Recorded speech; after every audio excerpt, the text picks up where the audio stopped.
Right, welcome back in. This is the Joe Gaither Show on Spurs Central.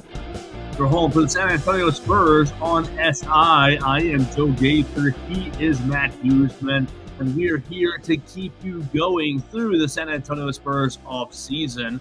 Make sure you follow Matt Guzman at MattGZMan. Make sure you read all of his great work at San Antonio Spurs on SI.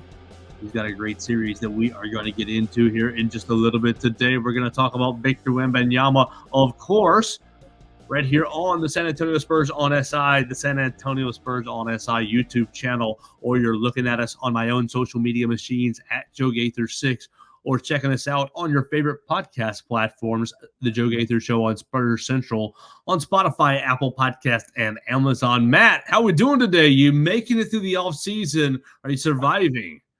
That's right. I'm trying my best. We are really getting through it. I think it's a little bit under 4 weeks remaining until we have some actual content to get into. We are in the dead of the off season, but we're getting through. It's always nice to be on the Joe Gaither Show to kind of help us through that gap. I was just kind of envisioning us mummifying ourselves until media days gets rolling because, from now until then, we're kind of in the desert. But we're going to get us through. Absolutely. As we got going, or as I was, kind of thinking about today's episode, look, we've done a lot of Victor Wembanyama and legacy talk, but he's in an interesting position. He's in an interesting position in the fact that he went to a franchise that already has two really high-level Hall of Fame type players, not necessarily always playing his position, but playing power forward, playing center, playing in the front court right there in David Robinson and Tim Duncan. So maybe think about really his legacy as it compares to David Robinson and Tim Duncan. And obviously he's just 1 year into it. There's no NBA titles and he doesn't have 15, 20 years on his resume. But where does he stand with those two guys as far as skill set, as far as what he needs to do to be on their pedestal or in their atmosphere, in the Spurs fans' minds? Yeah, well, it's interesting you bring those two guys up because the very first article I ever wrote on Victor Wembanyama was basically along those exact lines. The Spurs, for the third time in franchise history, got the number 1 overall pick via the NBA draft lottery. So it was one of those things where they're kind of looking at, all right, well, there's a clear number 1 option here. From that moment, it was essentially set in stone. Nobody was worried for a second that the Spurs would pick anyone other than him. And as such, from the day that the Spurs got that number 1 overall pick, it was kind of the pressure started mounting on Victor because he was about to head to this franchise that, like you said, had two players of his, two big men that had already kind of carried a legacy, that had won championships, that had made the Spurs as storied a franchise as it was. And so to me, Victor Wembanyama kind of entered the league facing those, not only expectations of his peers and the media who were expecting him to do really well, but he was facing the expectations that he had to do as well as Tim Duncan and David Robinson did.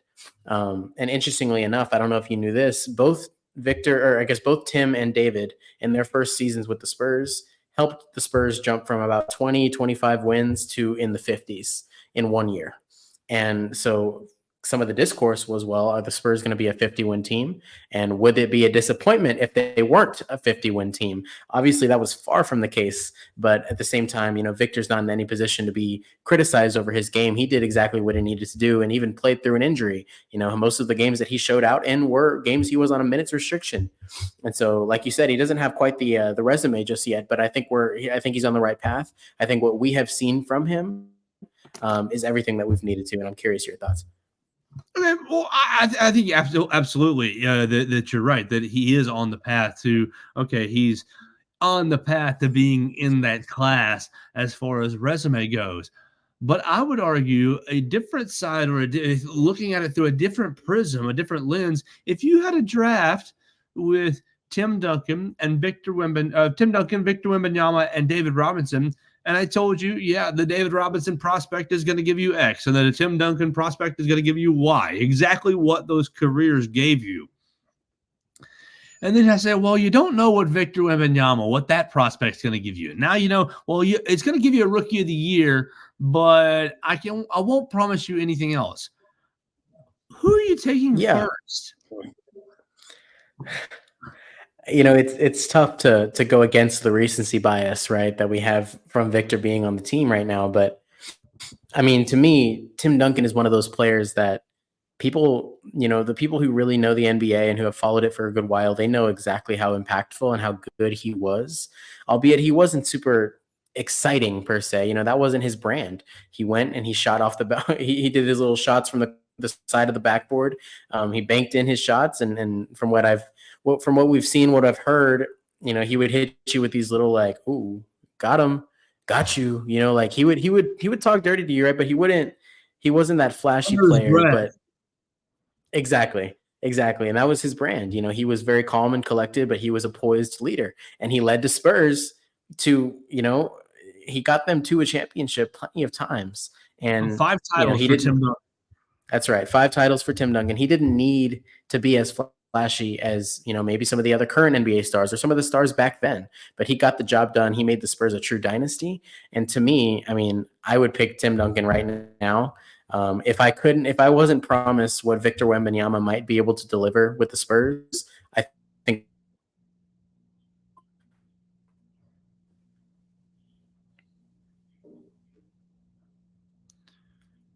think I lost the very end of your answer there. You said if you weren't promised what you're promised with Victor Wembanyama and the Spurs, then that's right. Then I would make sure that Tim Duncan was number 1 overall.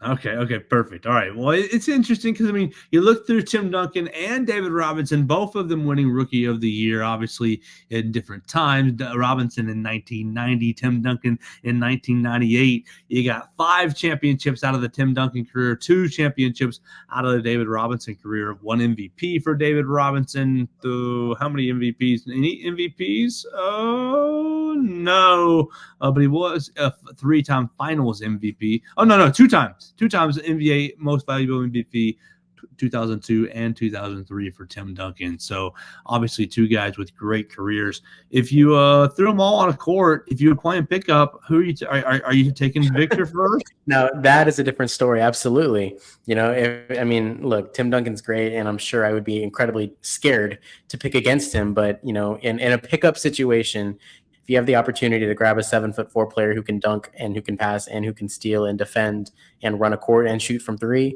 I don't think there's any other option really. He checks all the boxes, and he's been that exciting player that the Spurs have hoped he's been. Now they're just waiting for those results to follow. So, if the pickup game can get him an NBA championship, then it's even more reason to pick him. All right, so let's get into some actual content because that's just all hypothetical hooey, off-season hooey, because we'll never see them on the court, unfortunately, together at the same time. Let's talk about one of your projects. You have written 5 Beyond Wemby for the 2nd straight year, or you're in the middle of writing 5 Beyond Wemby. This is your 2nd straight year taking on the project. You are 2 Beyond Wemby so far, about to drop your 3rd Beyond Wemby. So we got a couple more pieces left to go in the series. You can read it on San Antonio Spurs on SI, reading about Stephon Castle and reading about Harrison Barnes. Let's just start big picture. What's the thought process or goal with the project? Yeah, absolutely. So last year, with Victor entering the fold, all of the media attention, everything that was related to the Spurs was about Victor, and rightfully so. A player of that caliber coming to a team that needed vast improvement, it made sense that he would be the centerpiece of it all, and he will be. But I was kind of looking at the team, and I was like, well, hey, there's plenty of content out there on Victor, and sure, I'll add to that. I'll give you some pieces on Victor, but I think that there's some players on the team, like it'd be important to note the supporting cast that he would have around him, because sure, he could be as good as he can, but if you don't have players around him, or if you don't know who those players are, you don't know the team as well as you might hope, or as well as you should. And so I kind of looked at the roster, and I was thinking, well, here are 5 players that, whether it was because of summer league or because of their past talent or just their situation, primed for big years beside Victor Wembanyama. And so last year I did Julian Champagnie, I did Dominic Barlow, I did I believe it was Zach Collins was on there, Devin Vassell was on there, and there was one other, Malachi Branham. He was my 5th.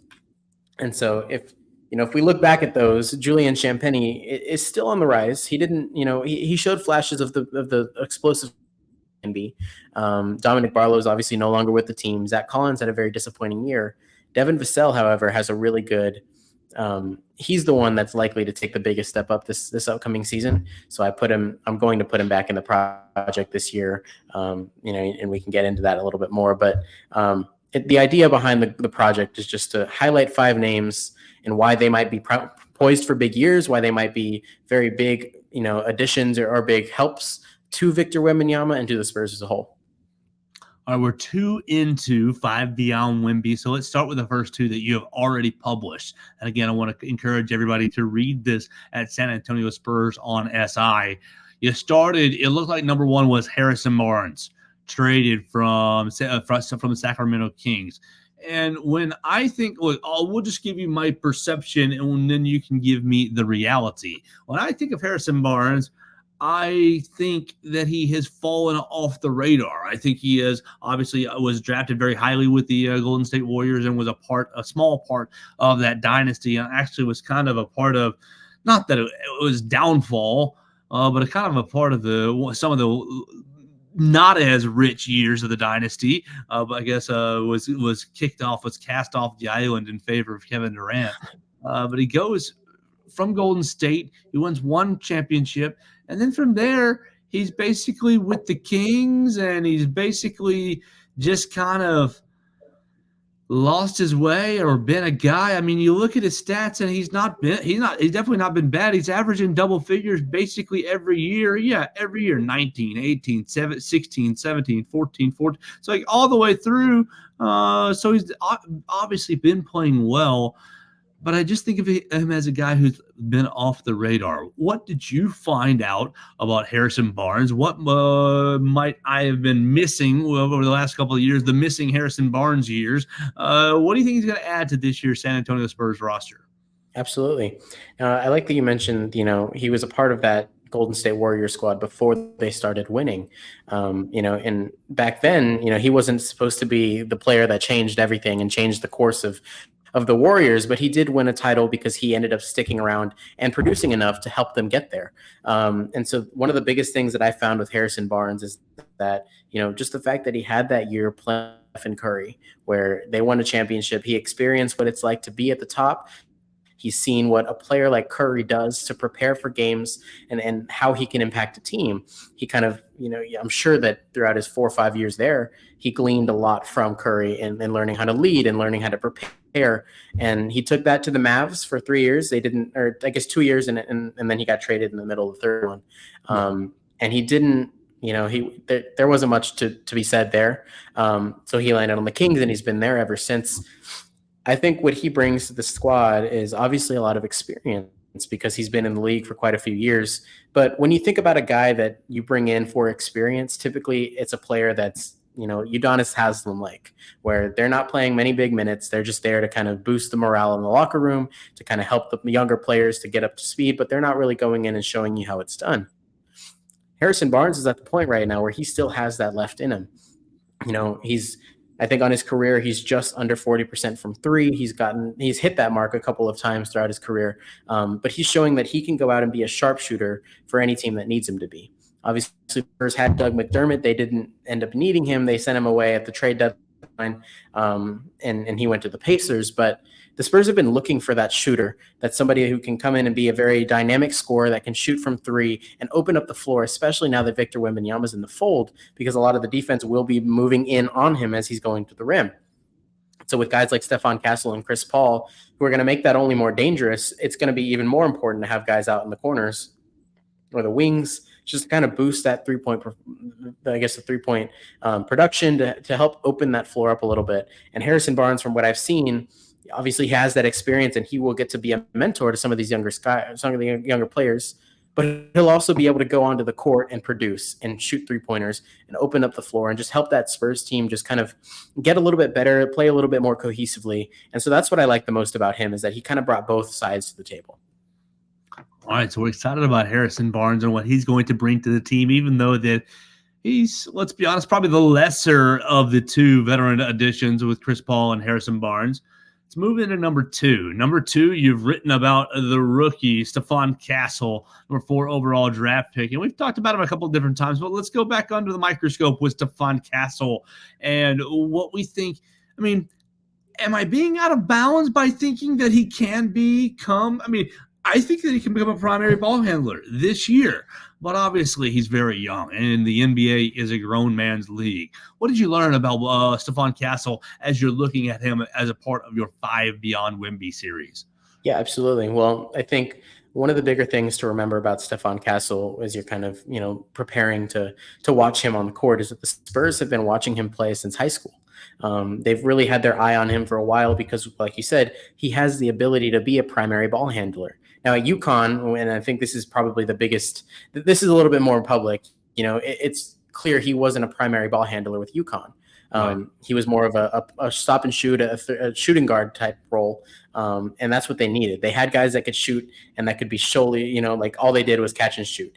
Stephon Castle was kind of in between that and a point guard because UConn was a very, very good squad. Obviously, they won the championship, and Stephon Castle played a part in that. But he also didn't need to be the main ball handler. He didn't need to be the number one option. So the Spurs, what they saw from that was just his ability to adapt because he went from high school where he was the guy to a squad where he kind of played more of a role instead of being a star, and it still worked out because he was able to adapt and contribute in a different way. Whereas some stars, sometimes they get kind of delegated to a different role and they can't quite produce the same because they need the ball in their hands. This is not the case with Stephon. And so we've talked about this a couple of times, right? There's multiple options for the way that he can produce for the Spurs next season. He can obviously be one of the primary ball handlers. He might be able to take over for Chris Paul midway through the season, or they could kind of play him in that shooting guard role and let him play alongside Chris Paul or alongside Trey Jones or somebody that can go in and their job is to facilitate the offense, to do the ball handling, and Stephon Castle can kind of just play a very supportive role, because he's a combo guard. So he's not necessarily bound to have the ball in his hands to be successful. And I think that's one of the biggest things about him is that he's going to learn to play with Victor, and they're going to learn how the two of them can be a dynamic duo of sorts, because Chris Paul's only going to be here for a season. And once he's gone, it's going to be kind of Castle that's, is he going to be the ball handler or is he not? And so I think this is going to be a big year for him to figure out his role, but also show that he can play both positions even at the highest level. All right, the guy that you're working on third is an interesting person. It's someone who I think the Spurs have under the microscope. You're working on for your 5 Beyond Wemby. Number 3 is Blake Wesley, going into his third year as a guard for the Spurs. To me, and again, this is the ignorant perspective. You need to correct me. I see them draft Stephon Castle. I see them bring in Chris Paul, and that puts Blake Wesley a little bit on the outside of the favor, the organizational favor. What are you writing on with Blake Wesley, and what kind of a season? What does this year really mean to the trajectory of his young career?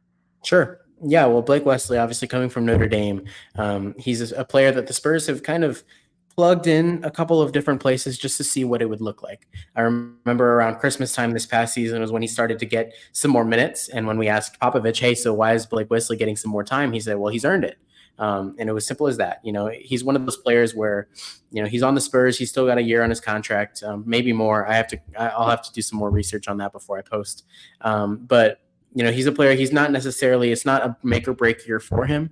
But he's definitely a player who's more on the side of, he has a lot to show. And I believe that there's going to be a chance for him to do so.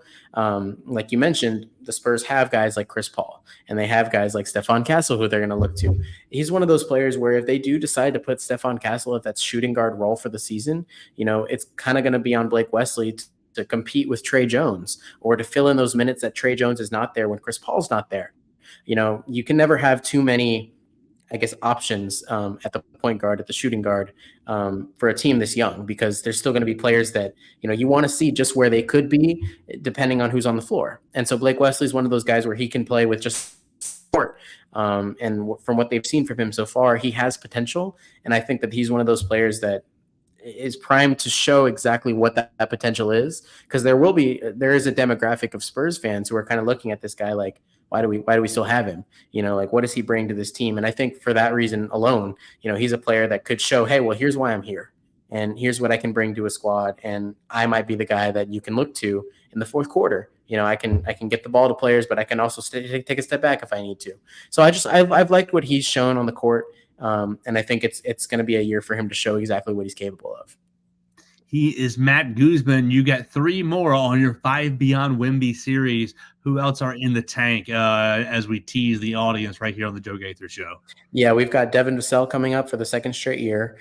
He was definitely supposed to be the superstar next to Victor last year. Some injuries kind of hampered that latter part of his season, but he definitely is a very capable scorer, a very capable dual threat.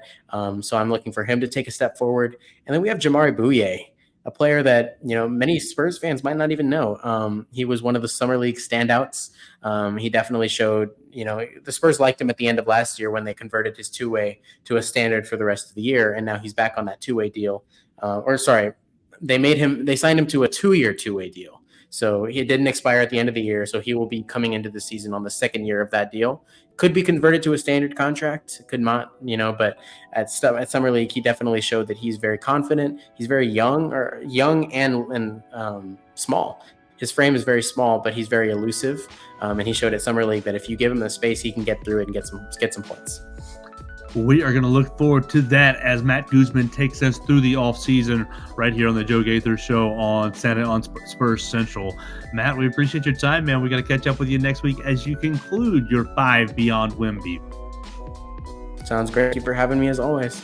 Absolutely. Is Matt Guzman. Follow him at MattGZMan. Follow his work at SAS on SI on the Twitter machine. And make sure you check out the home website, San Antonio Spurs on SI. We'll be back next week for another edition of the Joe Gaither Show right here on San Antonio Spurs on SI.